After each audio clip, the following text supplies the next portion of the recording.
things because she sleeps in the room next door to me and she knows something bad will happen. I have a Starburst for her though. Oh, thanks.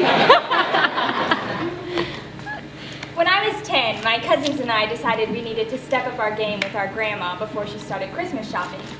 So we took some dish soap and lace hand towels and doused her car with suds. That was just before we realized that there was no hose within reach of the garage. No big deal, we thought. Soap makes things clean. So we considered our job well done. My grandma, however, on coming home to her soap-encrusted car, was not so convinced. That was the first year I got socks for Christmas. As kids, we do things that we assume are responsible and altruistic, but our lack of foresight turns these things into a disaster. I believe we've taken this error into the nonprofit world as well. While some may argue that any involvement in charity is responsible, those who work for sustainable goals often find their greatest enemy not to be a lack of money in marginalized areas, but rather other charitable efforts that have weakened communities and caused dependence. I know because I've done it myself. When I was in Haiti, I met a young girl named Getaline. Getaline looks like she's about 6, but she's actually 11. I met Getaline about 2 months after she had been diagnosed with tuberculosis. And because her family had been unable to afford treatment, by this point she was coughing up blood and losing hair. We took Getaline to a tuberculosis treatment center, and gripping my hand tightly, she walked bravely past children who looked more like skeletons than living beings. When we hugged goodbye, I could feel her lungs rattling with every breath. Before we left, we handed her father a check to cover initial medical care. About a week after I left Haiti, I was told that doctors discovered that Getaline not only has tuberculosis, she's also HIV positive. Her father said that he can't spend too much on treatment because he needs to save money for her funeral. In the moment, it seemed like the most caring thing I could do for Getaline was give her family money. But in my emotion, I forgot that it wasn't just about saving her lungs. It was also about preserving her dignity and autonomy. In my irresponsibility, I took the easy way out. I'm not saying that we shouldn't have helped Getaline. I'm saying that we could have done much more than provide a month worth of pills if we had been more responsible and wiser in our actions. Perhaps if poverty were simply a monetary issue, our actions would have rectified the situation. But poverty goes much deeper. Nobel laureate Amartya Sen defines poverty as the inability to get what one needs to function in a given society. Poverty can manifest not just in lack of income, but also in social exclusion, lack of education, corrupt leaders, and inequality. Amelia Bedelia. For those of you who've read Amelia Bedelia books, you'll remember her as a housekeeper with an uncanny ability to misinterpret every instruction given to her. She puts the turkey in doll clothes when she's asked to dress the turkey and sketches the curtains when she's asked to draw the drapes.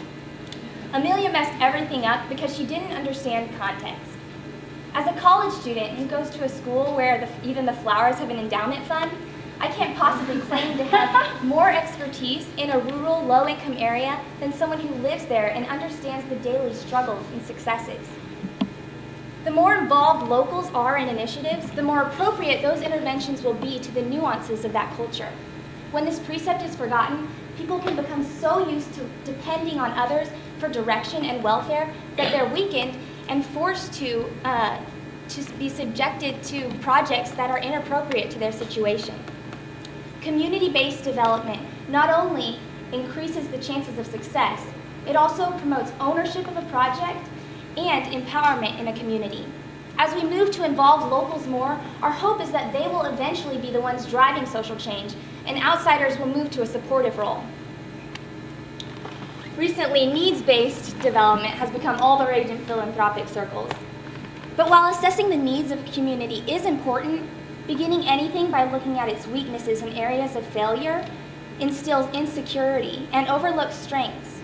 Asset-based community development applies this concept to poverty alleviation. When we first look at a community's assets and then investigate how those can be used to solve local issues, we once again empower its members.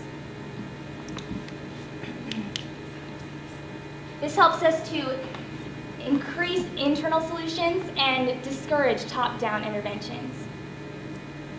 About 6 months ago, I became partially blind through a sudden disease process.